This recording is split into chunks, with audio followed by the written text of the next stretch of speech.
మన శరీరం బాగుంటేనే ప్రాణం నెమ్మదిగా ఉంటుంది, లేకపోతే ప్రాణం ఏం చేద్ది, ఆయాసపడుతుంది. అవునా కదా? ఇక్కడికి ఆరాధనకు వచ్చాడు. అయ్యా మరి ఆయన ఎంతగానో ఉత్సాహించి ఆరాధన నడిపించాడు.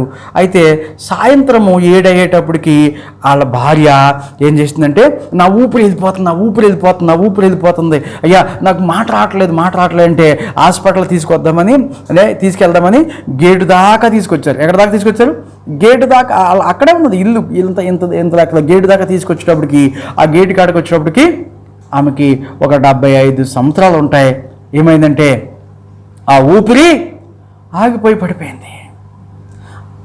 అయితే నేను ఆ కోటి ప్రాంతానికి వెళ్ళి వస్తూ ఉన్నప్పుడు సికింద్రాబాద్ వచ్చినప్పటికి నాకు ఫోన్ వచ్చింది, పలానా ఆమె భార్య చనిపోయిందంట. అంటే ఏమైంది అయ్యగారు, ఉదయకాలం ఆయన ఎంతో ఉత్సాహంగా పాటలు పాడాడు కదా అయ్యా, ఎంతో మనల్ని అందరం బలపరిచాడు కదా అయ్యా, మనల్ని ఎంతగానో మరి ఉత్సాహింపజేశాడు, ఏమైంది ఆమెకని చెప్పినప్పుడు, లేదు వాళ్ళ భార్య చనిపోయింది అని చెప్పాడు. మరి ఉదయకాలము వెళ్ళినప్పుడు అయితే ఆమె నిద్రపోతుంది. ఆయన ఏడుస్తూ ఉన్నాడు తన భార్య పట్టుకుని. ఆయన కూతుర్లో ఉన్నారు, కొడుకులు లేరు పాపం. అయితే ఆయన నన్ను అన్యాయం చేసి వెళ్ళిపోయింది, నా కష్టాలు నేను పడాలి, నాకు ఎవరు చేస్తారు అని ఆమె మీద పడి ఏడుస్తూ ఉన్నాడు. అంటే నేను ఎందుకు చెప్తున్నానంటే, మన ప్రాణము మనలో ఉండగానే, మనము జీవిస్తున్నప్పుడే, మనం మెలకువతో ఉన్నప్పుడే, ఏనా నువ్వు లేచావనేటువంటి శ్వాస లేకపోతే ఆ ధ్యాస నీకు వచ్చినప్పుడే నీ కంఠస్వరం ఎత్తి ఆయన సన్నిధిని వినపడింపజేయాలి. దేవుని స్తోత్రం కలుగును గాక. ఏమో ఎట్లా వెళ్ళిపోతుందో మన మైండ్. మనం బ్రతికాము అంటే దేవుని సన్నిధిని నువ్వు బ్రతికి ఉన్నావనేటువంటి మరి ఆ యొక్క ఏంటంటే ఆ జ్ఞాపకము నీకు వచ్చినప్పుడు, ఆ మెలకువ నీకు వచ్చినప్పుడు వెంటనే ప్రభువుని, మన ఉదయమునే ప్రభువుని స్తుతించేవారుగా మనం ఉండాలి. రెండవ వస్తువు అంటాడు ఏంటన్నా, నా రాజా నా దేవా నా ఆర్తధ్వని ఆలకించుము, నిన్నే ప్రార్థించుచున్నాను. ఇది ఒక ప్రత్యేకత బాబు, అర్థమవుతుందా? ఇలాగా నిన్నే ప్రార్థించుచున్నాను. చాలామంది ఆగండి, నా వైపు చూడండి ఒకసారి. నిన్నే ప్రార్థించుచున్నాను. చాలామంది అందరినీ ప్రార్థించే వాళ్ళు ఉన్నారు కదా, అన్ని దేవుళ్ళకి మొక్కేవాళ్ళు ఉన్నారు కదా, అందరూ దేవుళ్ళు అనేవాళ్ళు ఉన్నారు. కానీ ఇందులో ఒక ప్రత్యేకత ఏంటంటే, నిన్నే ప్రార్థించుచున్నాను. ఇది ఒక స్పెషాలిటీ. అర్థమవుతుందా? ఎవరు?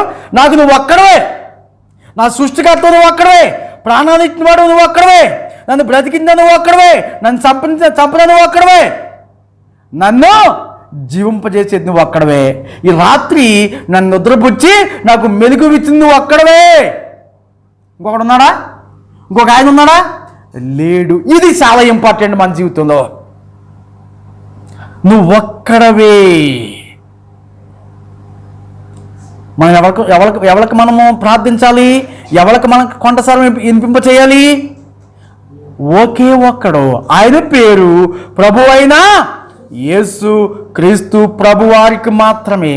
ఆయన ఒక్కడే నీ మన వింటాడు, ఆయన ఒక్కడే నిన్ను అబ్జర్వేషన్ చేస్తున్నాడు, ఆయన ఒక్కడే నిన్ను కాపాడుతున్నాడు, ఆయన ఒక్కడే నీకు ఆరోగ్యాన్ని ఇస్తున్నాడు, ఆయన ఒక్కడే నిన్ను ప్రశాంతంగా నిద్రపుచ్చుతున్నాడు, తిరిగి మళ్ళీ నిన్ను మేలుకునేటట్టు నీ ప్రాణం నీలోకి వచ్చినట్లు చేస్తున్నాడు. కాబట్టి ఏం చేయాలి? మనం మూడో వస్తువులో ఆ ప్రాణం మనలోకి వచ్చిన తర్వాత ఏం చేయాలంట? యెహోవా ఉదయమునే నా కంఠస్వరము నీకు వినబడును. ఉదయమున నా ప్రార్థన నీ సన్నిధిని సిద్ధము చేసి కాసి ఉందును. ఏంటంట? నీకు ఏమేమి కావాలి? ప్రార్థన ఏం చేయాలి? నీకోసమే కాదు నిండా నీకు ప్రార్థన లిస్ట్ ఉండాలి. నీకేముండాలంట? నీ జీవితంలో ఏముండాలి? ప్రార్థన లిస్ట్ ఉండాలి. మనం ప్రార్థన లిస్ట్ చెప్పి మనం ప్రార్థన చేసాం మొన్న కదా, 12 గంటల ప్రార్థనలు ఏం చేసాము? చాలా లిస్టు మనం ప్రార్థన చేసాం. కంటెంచిమించులో ఎన్ని రాష్ట్రాల గురించి మనం ప్రార్థన చేసాము? 32 రాష్ట్రాల గురించి మనం ప్రార్థన చేసాం. ఎన్ని నియోజకవర్గాల గురించి మనం ప్రార్థన చేసాము? చాలా నియోజకవర్గాల గురించి మనం ప్రార్థన చేసాం. కర్ణాటక, తెలంగాణ, ఆంధ్ర, ఇంకా బళ్ళారి, సిక్కిం, ఈ ప్రాంతాలన్నిటి గురించి కూడా, అందులో ఉన్న నియోజకవర్గాలు అన్నిటి గురించి మనం ప్రార్థన చేశాము. అలాగంట ప్రతిరోజు లిస్ట్ ఎక్కడ వస్తుంది మనకు? మరి మీకు అర్థమవుతుందా? ప్రతిరోజు నీకు ఖచ్చితంగా అవగాహన ఉండాలి దేనికోసం ప్రార్థన చేయాలో. అవగాహన లేని ప్రార్థన, అనాలోచన ప్రార్థన, అలవాటుగా చేసే ప్రార్థన కాదు. ఉదయమునే మనం ఏం సిద్ధం చేయాలంట? ఏం చేయాలి? ప్రార్థన సన్నిధిని సిద్ధము చేసి కాసుకొని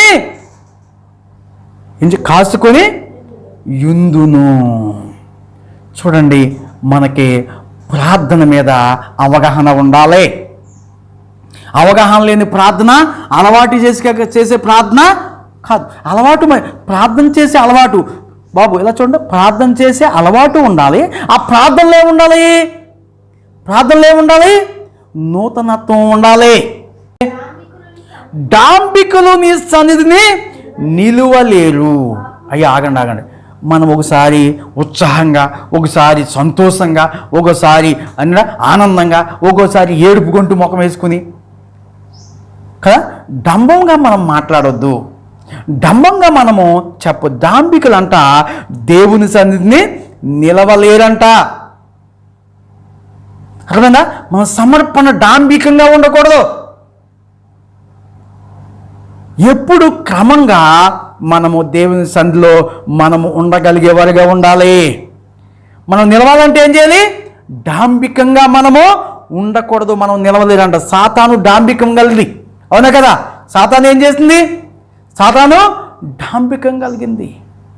బెలూన్ ఉంటుంది, బెలూన్ అందంగానే కనబడుతుంది. దానిలో ఏముంటుంది? గాలి ఉంటుంది. ఎంతసేపు ఉంటుంది అది? గంభీరంగా ఎంతసేపు ఉంటుంది? ఆ గాలి దాంట్లో ఉండి ఆ యొక్క మెటీరియల్లో ఏంటంటే ఏమవుతుంది? మెత్తబడిపోయిన తర్వాత ఏమవుతుంది? ఖరాబ్ అయిపోతుంది. అర్థమైనా? ఇప్పుడు బెలూన్ ఏంటంటే డాంబికంగానే కనబడుతుంది, అవునా కదా? తర్వాత ఆ గాలి ఏమవుతుంది అంటే గాలి అలాంటిది. గాలి ఏమవుతుంది? లోపల ఏమవుతుంది? నీరైపోద్ది, అవునా కదా? గాలి ఏమవుతుంది? చూడండి, బెలూన్ ఊదిన తర్వాత అది ఇప్పి చూస్తే గాలి ఏమవుతుంది? నీరుగా మారుతుంది. నీరుగా మారిన తర్వాత ఈ ప్లాస్టిక్ యొక్క మెటీరియల్ ఏమవుతుంది? మెత్తగా అయిపోతుంది. ఖరాబ్ ఏమవుతుంది? దాంట్లో ఉన్న గాలి వెళ్ళిపోతుంది. నిత్యం ఉంటుందా? బెలూన్ నిత్యం ఉంటుందా? ఉండదు. ఆ బుడగ నిత్యము ఉండదు, పేలిపోతుంది. కాదు, ఆ డాంబికంగా మనము ఉండొద్దు. అలాంటి వారంట దేవుని సన్నిధిలో నిలబడలేరు. ఆ తర్వాత ఏముంది? పాపము చేయవారందరూ నీకు అసహ్యులు. పాపం చేయవారందరూ కూడా నీకు అసహ్యులు. ఆయన పాపుని రక్షించడానికి వచ్చాడు, కానీ పాపం ఆయనకి అసహ్యము. కాబట్టి ఆ పాపము ఆయన రక్తము చేత తీసివేయబడింది. ఆరో వచనంలో ఏమున్నది? అబద్ధం ఆడువారిని నీవు నశింపజేయుదువు, కపటము చూసి నరహత్య జరిగించువారు యెహోవాకు అసహ్యులు. రెండు రకాలుగా మన మీద ప్రభావం చూపుతుంది. పాపము ప్రాణాన్ని తీసివేస్తుంది.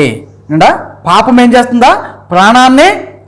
పాపము పరిపక్వమై పాపం ఏం చేద్ది? గర్భం ధరిస్తుంది, అవునా కదా? పాపం ఏం చేద్ది? పాపం పరిపక్వమై మరణాన్నే కంట.